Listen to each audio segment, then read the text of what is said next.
अस्सलाम वालेकुम जी। आज मैं आपको बताऊंगा कि हम BPD biparietal diameter normal fetal head का कैसे मेजर करते हैं। It is very important for fetal weight and gestational age. तो हमारे पास इसको मेजर करने के लिए, एक्यूरेट मेजर करने के लिए 3 एनाटॉमिकल लैंडमार्क्स हैं।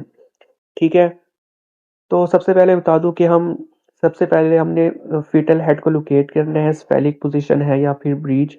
जब हम हेड को लोकेट कर लेंगे फिर हमने अपने ट्रांसड्यूसर को रखना है एक्सियल पोजीशन में, ट्रांसवर्स पोजीशन में जिसे कहते हैं। उसके अलावा हमने अपने प्रोप को ऐसे पोजीशन देनी है कि जो फीटल हेड का सर्कमफेरेंस हो हमारे पास ओवल शेप में आए, बिल्कुल राउंड शेप में ना हो। ठीक है, राउंड शेप में होने का क्या नुकसान होता है कि एनाटॉमिकल लैंडमार्क्स क्लियर नज़र नहीं आते और एक्यूरेट मेजरमेंट नहीं होती।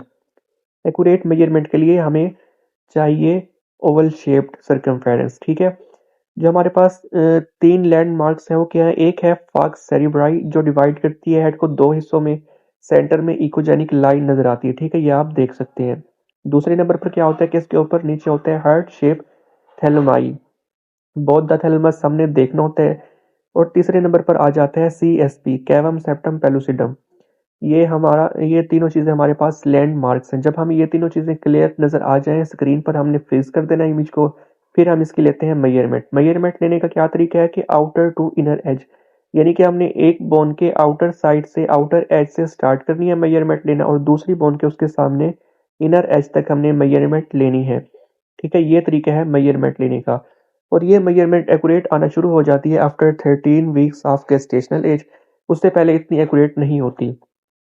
अगर हम बिल्कुल राउंड शेप में इसको लेकर आएंगे सर्कमफेरेंस को, तो हमारे पास बनाना शेप यहाँ पर नज़र आ जाता है, सेरिबलम। उसके अलावा तो फिर इससे क्या होता है कि जो एक्यूरेट मेजरमेंट है वो नहीं आती।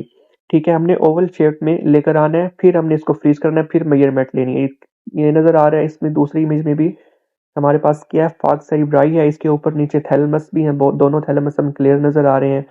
और ये CSP भी क्लियर नज़र आ रही है। और मेजरमेंट कैसे लेनी है, outer edge to inner as.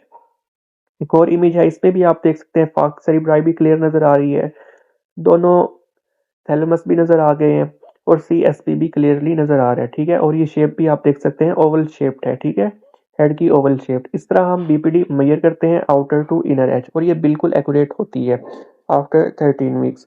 अगर आपका कोई सवाल है तो कमेंट करें, लाइक शेयर ज़रूर करें और फॉलो करना मत भूलें। Thank you so much.